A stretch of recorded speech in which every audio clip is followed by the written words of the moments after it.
सदा सदा पदवंदन। मंच पर विराजित परम श्रद्धे स्वामी परमानंद जी महाराज, पूज्य स्वामी जय कुमार जी महाराज, श्रद्धे डॉक्टर प्रोफेसर गुरु प्रसाद जी महाराज, श्रद्धे स्वामी बोधानंद जी महाराज, श्रद्धे स्वामी घनश्याम बाबा, मंच पर अन्य उपस्थित विद्वज्जन, सत्संग में समुपस्थित परम सम्माननीय सत्संग प्रेमियों, प्रबुद्धजनों तथा पूजनीय मातृशक्तियों,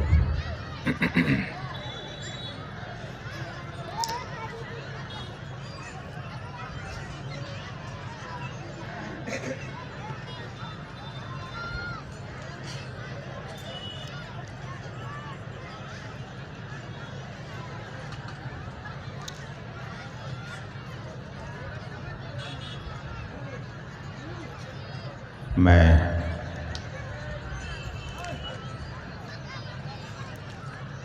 सिख धर्म के पांचवें गुरु अर्जुन देव जी महाराज का एक प्रसंग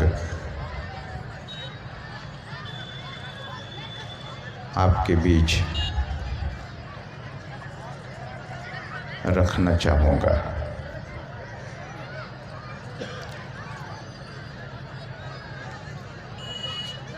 गुरु अर्जुन देव जी महाराज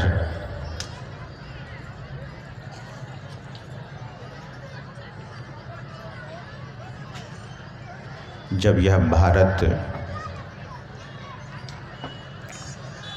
अफगानिस्तान तक था,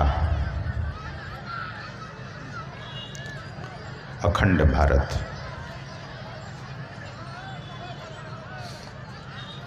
वे लाहौर गए।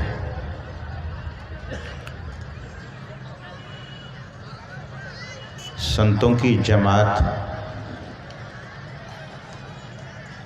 चला करती थी और आज भी बहुत साधु महात्मा अपनी जमात को लेकर चलते हैं। हरिद्वार में बड़ा अखाड़ा उदासीन के जो महेश्वर दास जी महाराज हैं, वे अभी भी जमात लेकर चलते हैं। गुरु अर्जुन देव जी महाराज भक्तों को दर्शन देने के लिए, भक्तों पर कृपा करने के लिए, भक्तों का उद्धार करने के लिए और शिष्यों की गुरु भक्ति को जग जाहिर करने के लिए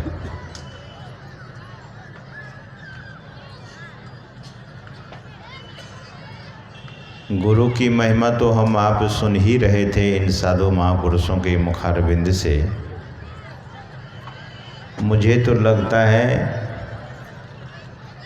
कि जगत में ऐसे ऐसे शिष्य हुए हैं जिन्होंने अपनी श्रद्धा, अपना विश्वास, उनका समर्पण और उन लोगों की सेवा जगत को यह बतलाया कि शिष्य का धर्म कैसा होना चाहिए, शिष्य को कैसा होना चाहिए। मैंने निवेदन किया आपसे कि सिख धर्म, सिख मतलब शिष्य, सिख मतलब सीखना, और सीखता वही व्यक्ति है जो श्रद्धावान होता है। सीखता वही है जो विनम्र होता है। जो उदंड होता है वह सीख नहीं सकता। उनकी दाढ़ी उनका बाल भले पक गया हो, लेकिन अगर शिष्टता नहीं है तो जीवन में सामान्य ज्ञान भी नहीं उसे मिल सकता है। ब्रह्म ज्ञान की बात तो छोड़ दीजिए, तत्व ज्ञान की बात तो छोड़ दीजिए। शिष्य का अर्थ होता है समर्पण, नम्र। सद्गुरु महाराज की वाणी का पाठ हम आप प्रतिदिन करते हैं। अभी भी हजारों लोग बैठकर एक साथ साधु महात्माओं के सानिध्य में उस पंक्ति को दोहरा रहे थे। कौन सी पंक्ति? श्री सद्गुरु की सार शिक्षा याद रखनी चाहिए। ध्यान से सुनेंगे। सद्गुरु महाराज कहते हैं कि सार शिक्षा, the essential knowledge we must by heart, we must keep remember such essential knowledge, सार शिक्षा। ये एडुकेशन नहीं है, ये नॉलेज है, ये ज्ञान है। तो सद्गुरु महाराज कहते हैं कि सार शिक्षा याद रखनी चाहिए। अति अटल श्रद्धा प्रेम से, ध्यान से सुनेंगे। पंक्ति तो न जाने कितने बार दोहरा चुके होंगे, न जाने कितने बार गा चुके होंगे, बट मस्ट बी डेप्थनेस, गहराई। जब शब्द बोलिए तो उसको परखिए। खाते हैं स्वाद ही नहीं लगता तो क्या फ़ायदा हुआ? खाने के समय स्वाद आना चाहिए ना, तो गाने के समय भक्ति का रस का आनंद आना चाहिए। महापुरुष की वाणी है, डोंट टेक लाइटली, इसको हल्के में मत लीजिए। आपके रसना को पवित्र कर देने वाली वाणी है महापुरुषों की वाणी। श्रवण कान से सुनेंगे तो अंतःकरण में जैसे ही वह वाणी उतरेगी, हृदय पवित्र होता चला जाएगा।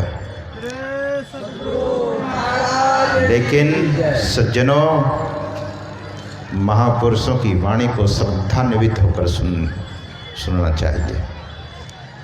भगवान श्री कृष्ण कहते हैं कि श्रद्धावान लभते ज्ञानम। जिस व्यक्ति के अंदर में श्रद्धा होगी उन्हीं को ज्ञान लाभ होगा। लेकिन शर्त है, दीक्षा ले चुके हैं लेकिन तंबाकू तो छूटा ही नहीं। आश्चर्य है। मैं आप लोगों की बात नहीं कर रहा हूँ, आप लोगों को छोड़ करके बात कर रहा हूँ। और कदाचित इसमें कोई खाते होंगे तो संकल्प लीजिए। मैंने देखा है, कभी कभी मैं प्रसाद देता हूँ अपने हाथों से, मिश्री, काजू, किशमिश, बादाम, अखरोट। कभी कभी मुझ पर भी लोग व्यंग करते हैं, ये महात्मा क्या बांट रहे हैं। मैं कहता हूँ कि मैं विष थोड़ी बांटता हूँ, ये प्रेम है। जब वो हाथ फैलाते हैं तो मैं कहता हूँ एक हाथ से प्रसाद मत लीजिए, प्रसाद दोनों हाथों से लेना चाहिए, क्योंकि लोक और परलोक दोनों का कल्याण चाहते हैं। तो दोनों हाथों से प्रसाद लीजिए। प्रसाद मतलब दोनों हाथ से, दोनों लोग कल्याण करें। जब वो दोनों हाथ बढ़ाते हैं तो खैनी का चिन्ह यहाँ होता है, तंबाकू का। तो मैं पूछता हूँ कि सत्संगी हैं? बोले जी महाराज मैं सत्संगी हूँ। दीक्षा लिए? बोले महाराज मैं दीक्षा लिया हूँ। कब? तो एक बुज़ुर्ग ने कहा कि जब आपका जन्म नहीं हुआ था तभी मैं दीक्षा लिया था।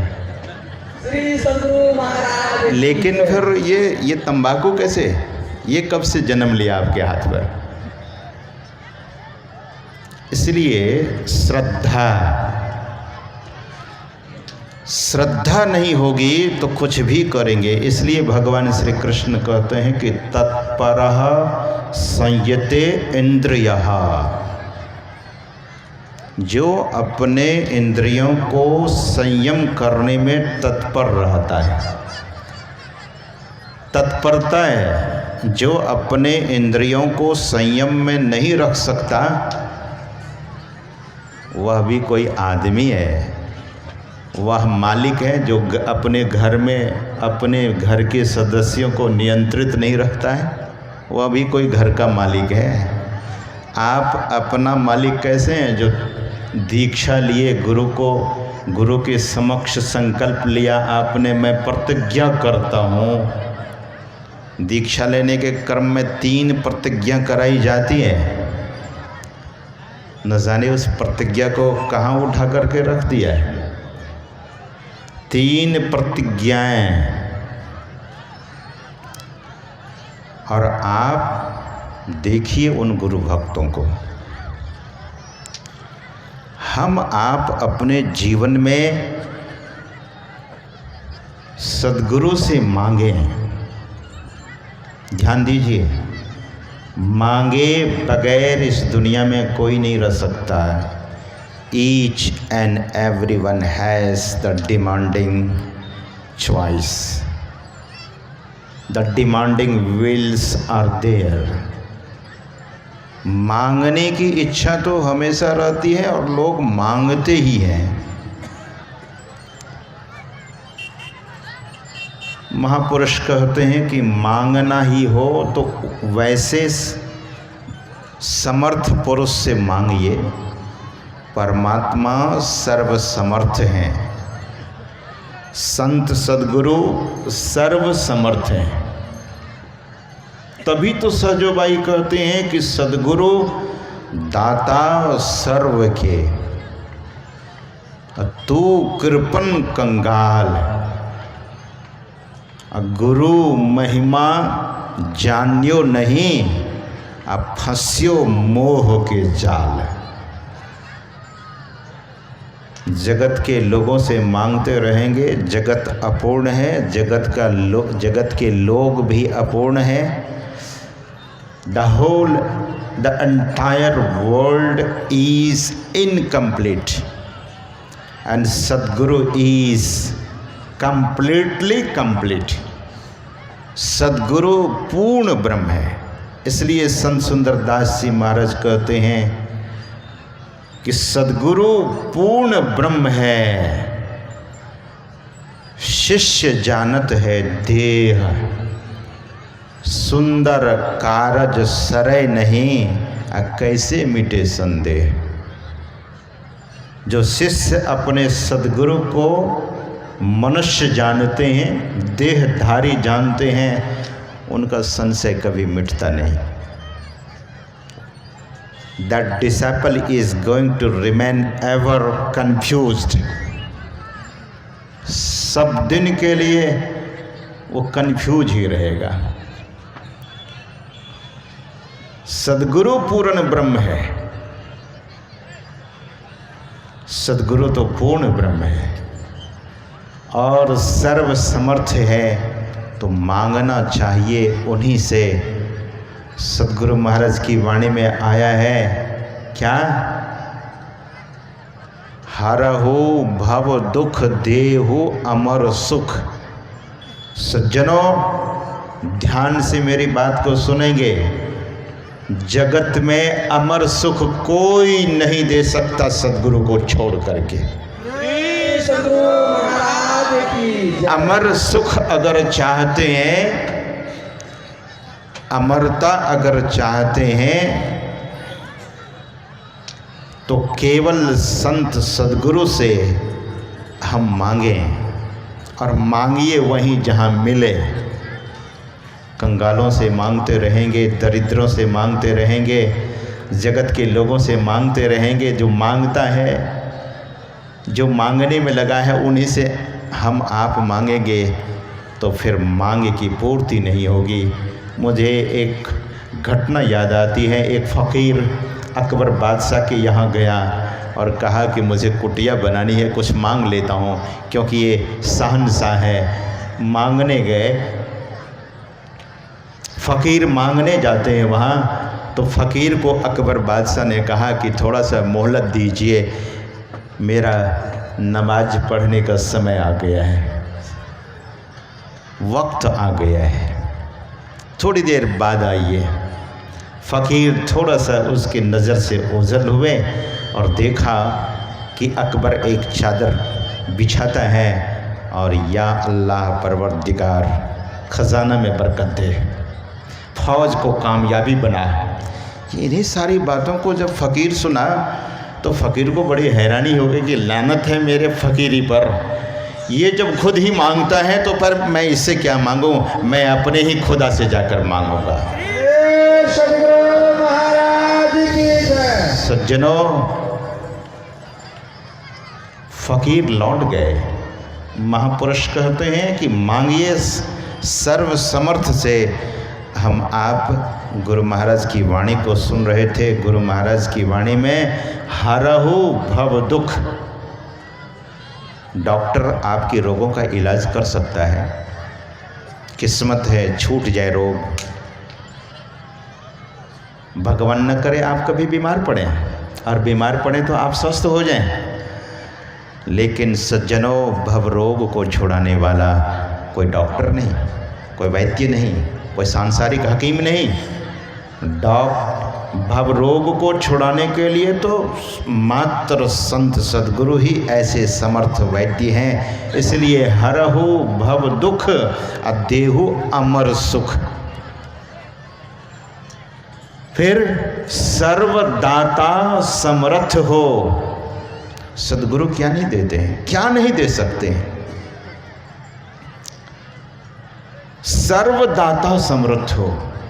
और ध्यान से सुनेंगे नीचे की समर्पित वह समर्पण वाणी को, जो तुम चाहे हो यही सोई। Whatsoever your will is going to be there, that is going to happen। जो भी आप चाहेंगे वही होगा। जो तुम चाहे हो यही सोई, और सब कुछ तुम्हारे हाथ हो। उन्हीं के हाथ में है और उन्हीं के हाथ में अपने जीवन के बागडोर को सौंप दिया है। तो फिर दुनिया के लोगों को क्या, दुनिया के लोगों से क्या मांगते हैं? दुनिया के लोगों से क्या मांगते हैं? मांगना भूल होगी। इसीलिए मांगना है तो सद्गुरु महाराज ने कहा, प्रेम भक्ति गुरु दीजिए, बिनवों कर जोड़ी। सद्गुरु महाराज की जय। प्रेम भक्ति दीजिए, प्रेम भक्ति। क्यों? इसलिए कि भगति स्वतंत्र सकल सुख खानी। जिस दिन प्रेम भक्ति मिलेगी, सभी सुखों की खान में चले जाएंगे। प्रेम भक्ति क्या है? स्वतंत्र भक्ति है। स्वतंत्र भक्ति क्या है? दृष्टि योग है, नादानुसंधान है, और यह केवल आपको संत मत में इस भक्ति की प्राप्ति होगी। सज्जनों, सद्गुरु से मांगते हैं।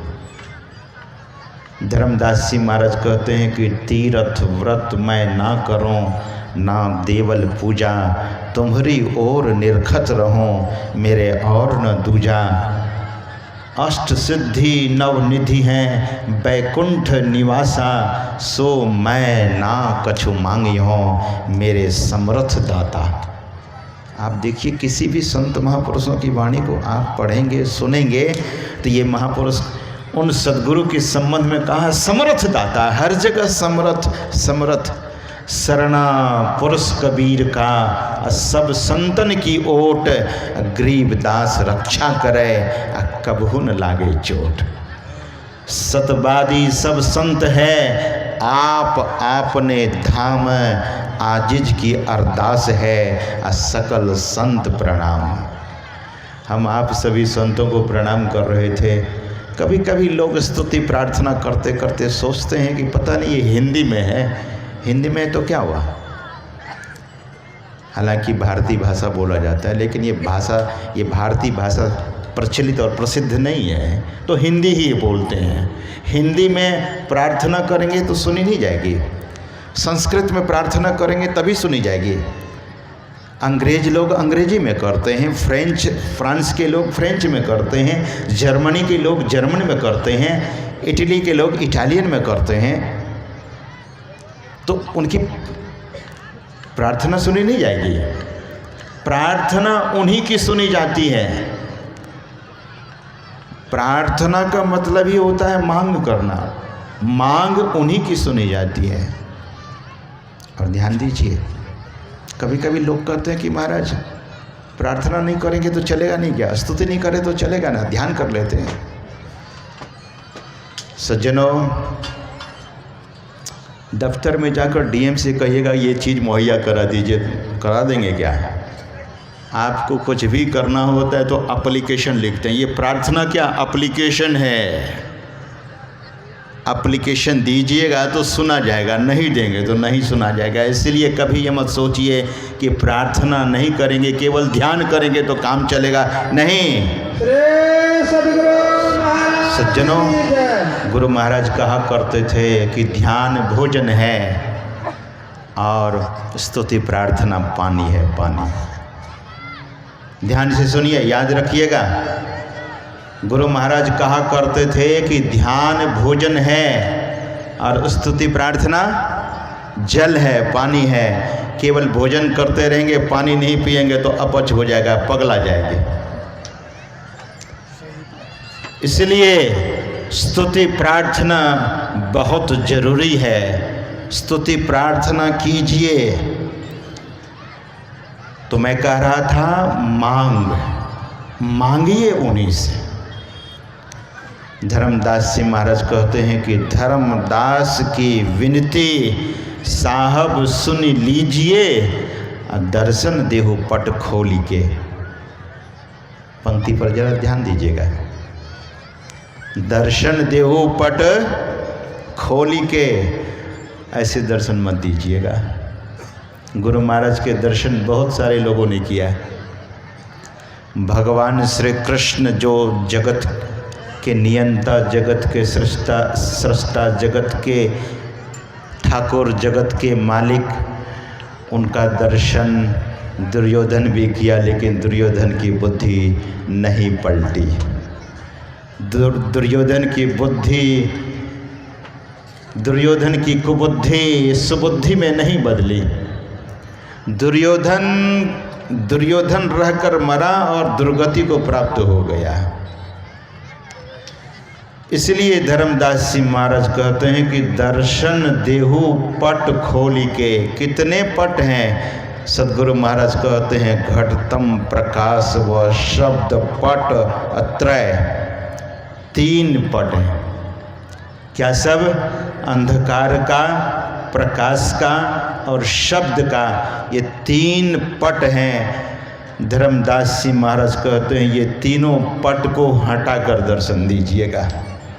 जब तक इस 3 पर्दे के अंदर रहेंगे, पूज्यपाद महर्षि शाही स्वामी जी महाराज की वाणी मुझे याद है, अक्षरशः याद है। वे कहा करते थे कि 3 पर्दों के अंदर रहने वाला जीव कहलाता है, अंधकार भी, प्रकाश भी और शब्द।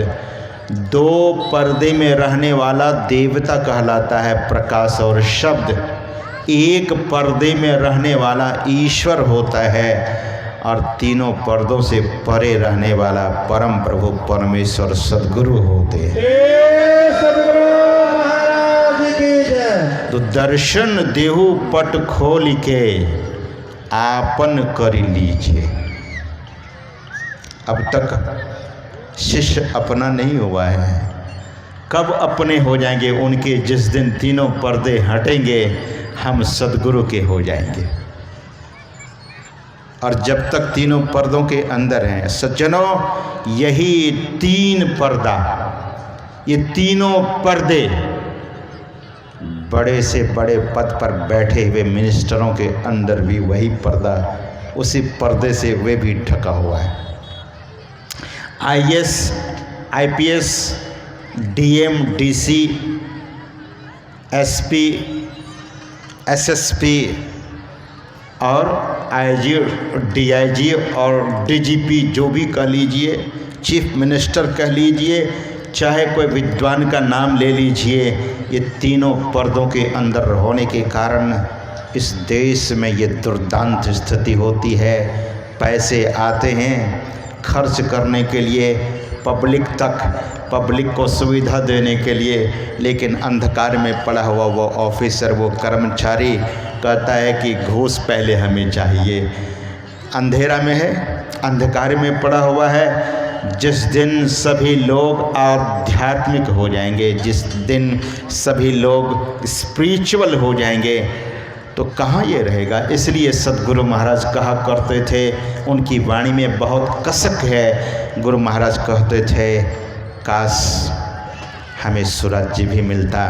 स्वराज्य की प्राप्ति हुई, भारत देश स्वाधीन हुआ, पराधीन भारत स्वाधीन हुआ, लेकिन स्वराज्य की प्राप्ति तो हुई, लेकिन स्वराज्य की प्राप्ति नहीं हुई। जिस दिन लोग सद्गुरु की शरण में आकर ध्यान करना शुरू कर देंगे, सत्संग शुरू कर देंगे और अपने भीतर के तीनों पटों को, तीनों पर्दों को हटा देंगे, उस दिन यह देश में पूरा का पूरा स्वराज्य हो जाएगा। सज्जनों, यह देश तो फिर सोने की चिड़िया कहलाएगी।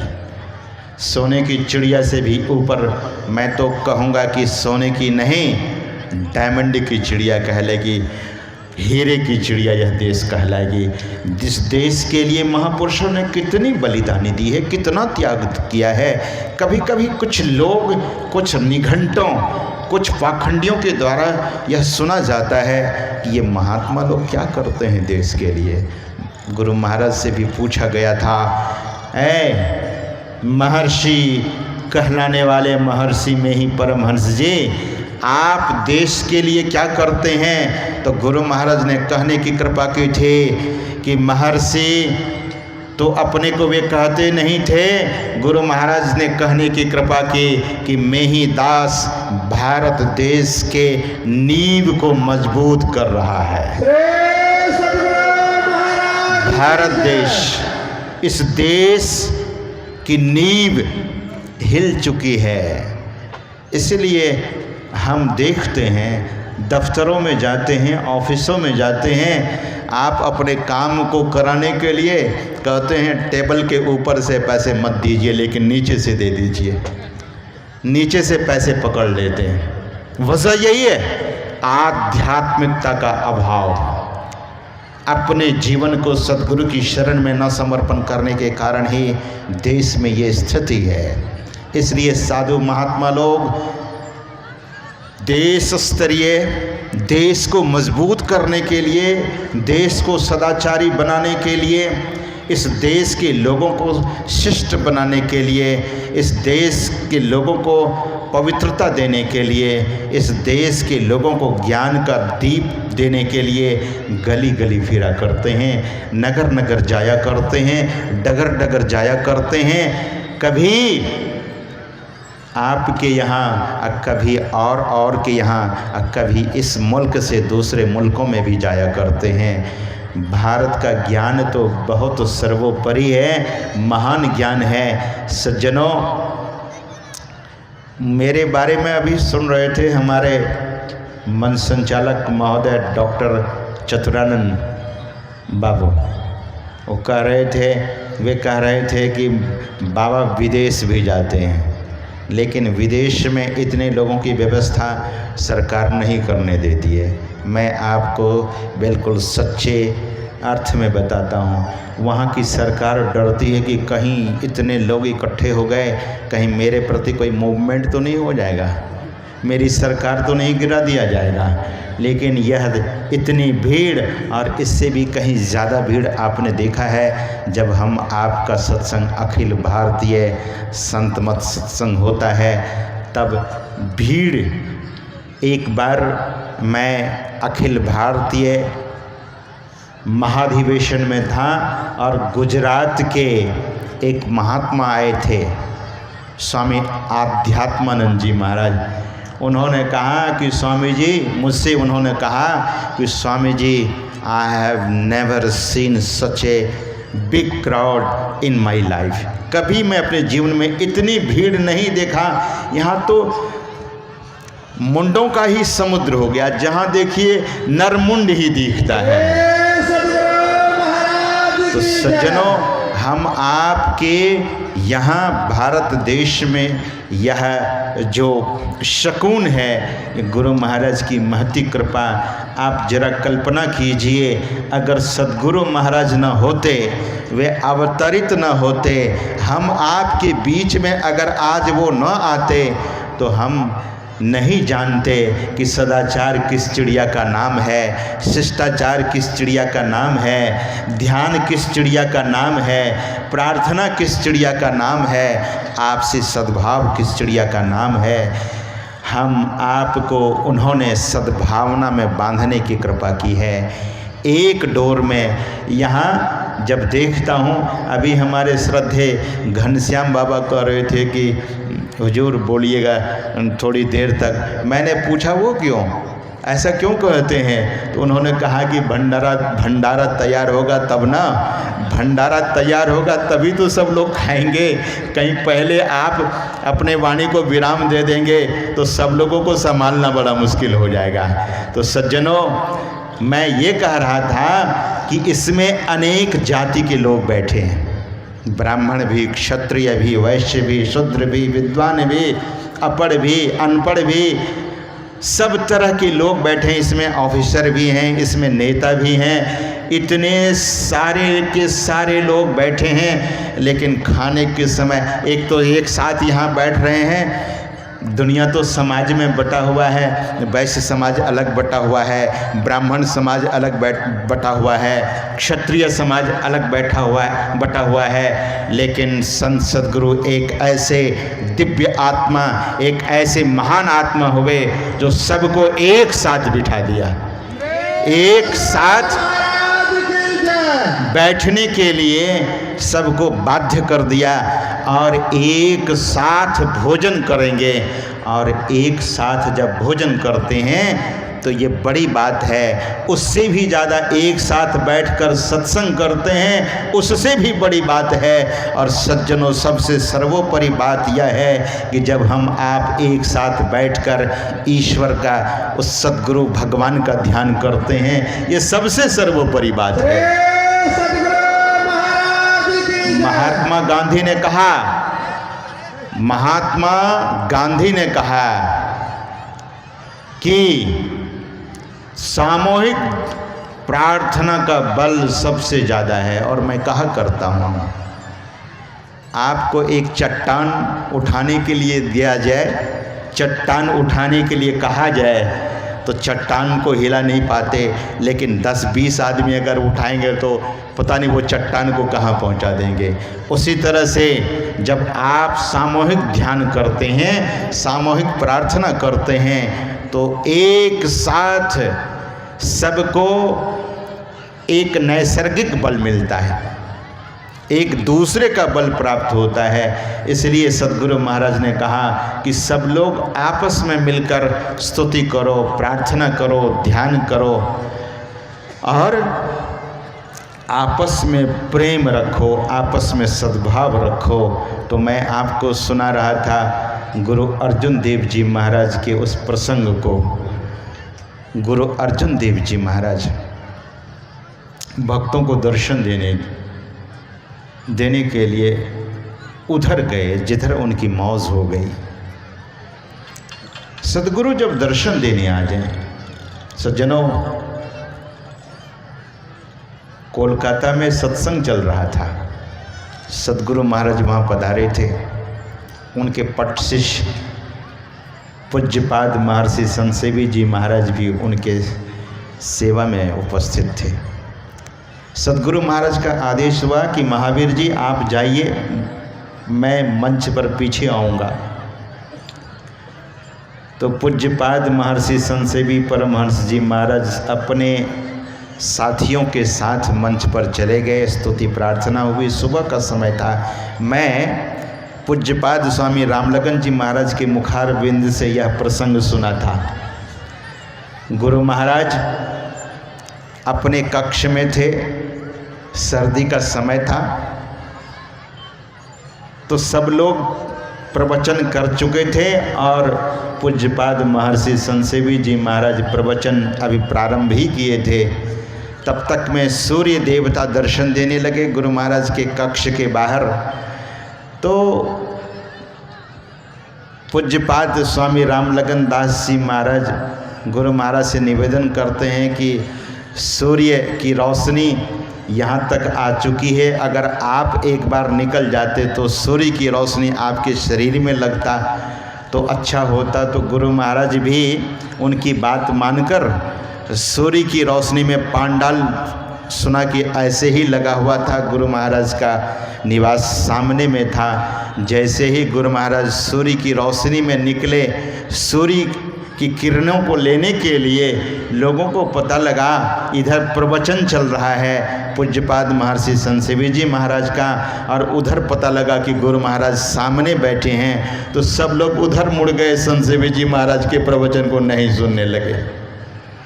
उधर मुड़ गए कि गुरु महाराज का दर्शन कर लें। गुरु महाराज में आकर्षण इतना था, केवल देखने के लिए, उनके दर्शन पाने के लिए लोग ललायित रहते थे। तो ऐसे सद्गुरु समय समय पर इस भारत भूमि पर अवतरित हुए हैं। उन्हीं सद्गुरुओं के श्रृंखला में अर्जुन देव जी महाराज जो भक्तों को दर्शन देने के लिए गए, बहुत भीड़ इकट्ठी हो गई, भीड़ जमा हो गई। लोग दर्शन के लिए तर ऊपर करने लगे, व्याकुल हो गए कि हम चरण छू लें तो हम चरण छू लें। लेकिन ध्यान दीजिए, चरण छूने का मतलब कि सिर झुका लें करीब जाकर। वैसे तो कभी कभी हम लोगों को भी सामना करना पड़ता है, हम लोग तो वैसे कुछ नहीं हैं। अपने गुरुजनों को देखा, पूज्यपाद महर्षि संसेवी जी महाराज को देखा, पूज्यपाद महर्षि शाही स्वामी जी महाराज को देखा कि भीड़ कैसे घेरती थी उनको। एक बार तो मैंने देखा कि पूज्यपाद महर्षि शाही स्वामी जी महाराज गिर गए, लेकिन लोग छूने के लिए नहीं रुकते थे, छूते ही रहे। बाबा गिरे तो गिरे, कोई बात नहीं। तो ऐसा प्रणाम भी ठीक नहीं, प्रणाम तो हृदय से होता है। तो सज्जनों, वैसे प्रणाम को एक यज्ञ कहा गया है। जैसे ही आपका हाथ जुटता है, आपका सिर झुकता है श्रद्धा से, वैसे ही आप एक यज्ञ के पुण्य फल को प्राप्त कर लेते हैं। ये कोई साधारण बात नहीं है। प्रणाम तो करना ही चाहिए, लेकिन आपका प्रणाम किसी की परेशानी हो जाए ऐसा नहीं करना चाहिए। लोग पांडाल में बैठे होते हैं, न जाने क्या क्या छूते हैं, वो कहाँ कहाँ उनका हाथ जाता है। और ये महात्मा लोग पवित्र हैं तो उनको छू करके प्रणाम करते हैं, तो वो भी ठीक नहीं, क्योंकि हाथ आपका पवित्र है या नहीं है। कभी कभी हम लोग कहते ज़रा दूर से कीजिए, बोले बाबा आप ऐसा मत बोलिए, हम बहुत पवित्र आदमी हैं। तो हम कहते हैं नहीं नहीं, आप पवित्र हैं, आपकी श्रद्धा भी पवित्र है, लेकिन छूना कोई आवश्यक नहीं है, ज़रूरी नहीं है। तो सज्जनों, भक्त लोग आते हैं गुरु अर्जुन देव जी महाराज के पास। वर्षों बाद दर्शन हो रहा था लोगों को, क्योंकि ज़माने की बात है। आज का ज़माना नहीं कि हवाई जहाज़ से चले जाते हैं, हेलीकॉप्टर से चले जाते हैं और मोटर गाड़ी से चले जाते हैं। पहले तो लोग पैदल चला करते थे, बैलगाड़ी से चला करते थे। गुरु महाराज तो बैलगाड़ी से ही अक्सर चला करते थे। बैलगाड़ी से इतना प्रचार उनके द्वारा हो गया। हम लोग हवाई जहाज़ से घूमते हैं तो इतना प्रचार नहीं कर पाते, और बैलगाड़ी से भारत में रहते हुए जापान में प्रचार कर दिया। स्वीडन के लोग हमें मिले, बोले कि हम महर्षि में ही परमहंस जी के शिष्य हैं। मेरा हृदय गदगद हो गया जब उन्होंने कहा कि हम महर्षि में ही के शिष्य हैं। स्वीडन के लोग मिले, डेनमार्क के लोग मिले, अमेरिका के लोग मिले। कभी गुरु महाराज अपने जीवन काल में 100 शरीर, मतलब स्थूल शरीर से बाहर विदेशों में नहीं गए, लेकिन यहीं रहते रहते, भारत भूमि पर रहते रहते अपने योग बल से जापान में प्रचार कर दिया, अमेरिका में प्रचार कर दिया, स्वीडन, डेनमार्क में, इंग्लैंड में कर दिया। ये महापुरुष की महती मौज होती है। उनकी जब महती मौज होती है, उनकी मौज उठती है, तो जहाँ वे जाना चाहें सूक्ष्म रूप में वे वहाँ चले जाते हैं। एक बार मैं हांगकांग में फंस गया। फंस इस तरह से गया कि फ़्लाइट लेट हो गई और जिस भक्त के यहाँ जाना था हांगकांग में, उनका एड्रेस गुम हो गया। उस समय मोबाइल फ़ोन नहीं चलता था। एड्रेस गुम हो गया तो जाएं तो कहाँ जाएं? एक ही भक्त का एड्रेस। सिंगापुर में हमारा प्रवचन सुनकर इंपीरियल होटल के मालिक जो थे, उन्होंने हमें आमंत्रित किया था कि आप महाराज हांगकांग आइए। टिकट भेजा, हम गए भी, और जो उनका विजिटिंग कार्ड था जिसमें एड्रेस था, वो कहीं मिस हो गया मुझसे। अब हांगकांग एयरपोर्ट पर जब मैं उतरा और उस कार्ड को खोजने लगा तो मिले ही नहीं और अंत तक मिला ही नहीं। तो अब मैं सोचा कि जाऊं तो जाऊं कहाँ। रात के लगभग 11:15 बजे हम हांगकांग एयरपोर्ट पर उतरे, लेकिन वहाँ अब कहाँ जाएं? एयरपोर्ट पर एक ही भक्त का एड्रेस है और एयरपोर्ट पर रह नहीं सकते।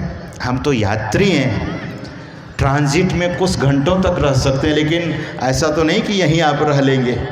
कुछ घंटों तक तो रह सकते थे, लेकिन परेशानी ये थी कि वहाँ की भाषा मैंड्रिन है। मैंड्रिन जो चाइनीज़ भाषा की तरह होता है। अब मैं अंग्रेजी बोलता था तो वे लोग मैंड्रिन बोलते थे, समझ में नहीं आता था। बहुत मन उपराम हो गया कि अब क्या करें। गुरु महाराज को सुमरने लगे कि अब आप ही कोई उपाय बताएंगे, अब आप ही कोई उपाय करेंगे। अपने ब्रीफकेस को लेकर एक कोने में खड़ा हो गया। कभी कभी एयरपोर्ट का गार्ड आता था, पूछता था, how you are standing over there. तो मैं कहता था, वो पूछता था कि कैसे तुम यहाँ खड़े हो, क्यों खड़े हो, आप क्यों खड़े हो? तो मैं कहता था कि I am waiting for someone, मैं किसी का इंतज़ार कर रहा हूँ, और मुझे भी ये नहीं पता कि मैं किसका इंतज़ार कर रहा हूँ। मुझे लगता था कि गुरु महाराज ही कोई उपाय करेंगे, अब जो भी करना होगा गुरु महाराज को ही करेंगे। मैं खड़ा था, आधे घंटे नहीं हुए, एक सज्जन आए, और सज्जन आकर के जहाँ अंग्रेजी बोलने के लिए लोग राज़ी नहीं थे, वे सज्जन आए और आकर के बोले, नमस्कार स्वामी जी। तो मैं तो हैरान हो गया।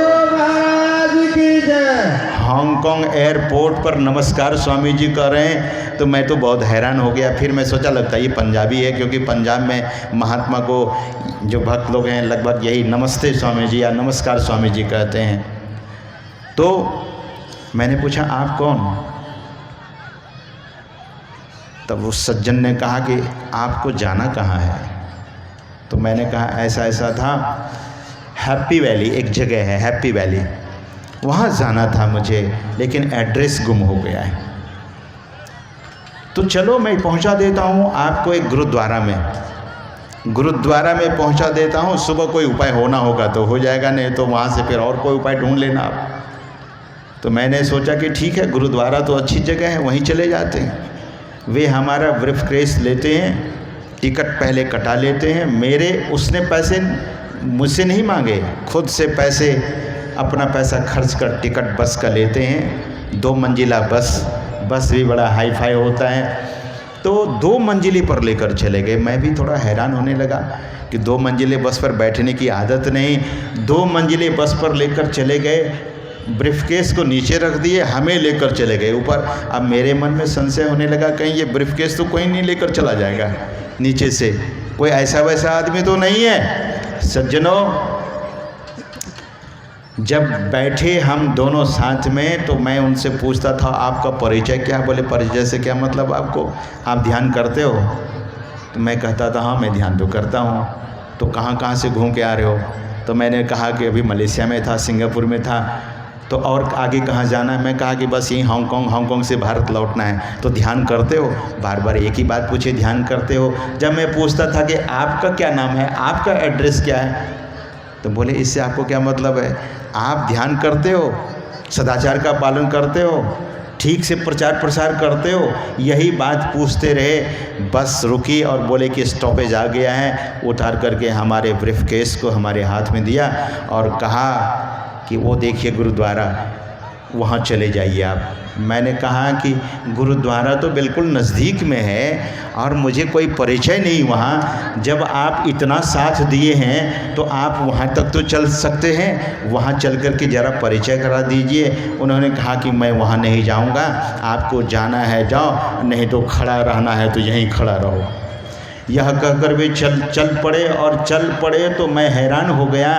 चले 1 कदम 2 कदम, तीसरे कदम जैसे उठाए, तीसरे कदम में वो आदमी वहाँ नहीं था, अदृश्य हो गया। सदगुरु महाराज की जय। सज्जनों मेरे रेंगटे खड़े हो गए, कौन लाए, ये कौन थे? तब पता लगा कि और कोई नहीं, सदगुरु महाराज से मैंने निवेदन किया था, वही आए। मैं ब्रीफकेस अपना उठाया, गुरुद्वारा में गया। मैनेजर जग रहा था। मैनेजर ने कहा कि आओ महाराज आओ, पहले रोटी खा लो। तो मैं हैरान हो गया। मैं कहा कि अब रात के 2 बज रहे हैं, रोटी कैसे खाएंगे? बोले रोटी खाओगे तो कमरे देंगे, नहीं खाओगे तो नहीं देंगे। ऐसी सेवा गुरुद्वारे में। उन्होंने कहा कि प्रथम पातशाही का आदेश है, प्रथम पातशाही मतलब गुरु नानक देव जी महाराज की आज्ञा है कि गुरुद्वारा में आवे तो किसी को भूखा मत रहने देना। आज आप लोग भी कम धन्यवाद के पात्र नहीं हैं। आज हमारे श्रद्धेय घनश्याम बाबा कह रहे थे महाराज कल शाम में 6000 लोग खाएं और आज लगता है कि 10,000 लोग खाएंगे। भंडारा कम नहीं हो, पूरा होगा। भंडारा तो गुरु महाराज का है, कमी होने का तो मतलब ही नहीं है। लेकिन आप जो खिला रहे हैं ये बहुत बड़ी बात है, अन्नदान। तो सज्जनों, महापुरुषों को खिलाना, हम आप दान करना तो ज़रूर सीखें, दीजिए और हृदय से दीजिए, हृदय खोल कर दीजिए, दान करना सीखिए। और अन्नदान तो प्रत्यक्ष फल देता है। इसलिए भारत का कोई राज्य समृद्ध है तो वह पंजाब है। पंजाब में आप किसी गुरुद्वारा में चले जाइए, आपको भूखा नहीं जाने देंगे। वो रोटी देते हैं वे जरूर, जो भी वहाँ उनकी व्यवस्था है। तो अन्नदान कोई साधारण बात नहीं है, अन्नदान करना चाहिए। अगर जीवन से गरीबी मिटाना चाहते हैं, जीवन में समृद्धि चाहते हैं तो अन्नदान कीजिए, देने से ही मिलता है। गारहस्थ जीवन में अगर गारहस्थ जीवन को लीड करते हैं, गारहस्थ जीवन को जी रहे हैं तो अन्नदान कीजिए, वस्त्र दान कीजिए, द्रव्य दान कीजिए। देने वाले को ही मिलता है, जो नहीं देता है उसे मिलेगा कैसे? मैं एक बात अक्सर कहा करता हूँ, ध्यान से सुनिएगा। वैसे आप लोगों को भूख लग गई होगी, अन्नदान की चर्चा हो रही, अन्न की चर्चा तो ख्याल आता है ना, तो और भूख लग जाती है। समय तो 10:37 हो गया, मुझे भी याद नहीं रहा, 11:15 होने को है, समय अधिक हो गया है। मैं उस छोटे से प्रसंग को पूरा करके अपनी वाणी को विराम दूंगा। तो सज्जनों, हमारे हरिद्वार में दीनदयाल उपाध्याय जी महाराज हुए, पांडे जी महात्मा थे। वे कहा करते थे कि आपके यहाँ भिखारी आते हैं? बोले हाँ जी भिखारी आते हैं। तो जानते हो क्यों आते हैं? बोले भीख मांगने के लिए आते हैं। बोले नहीं नहीं नहीं, भिखारी भीख मांगने के लिए नहीं आता है। तब महाराज?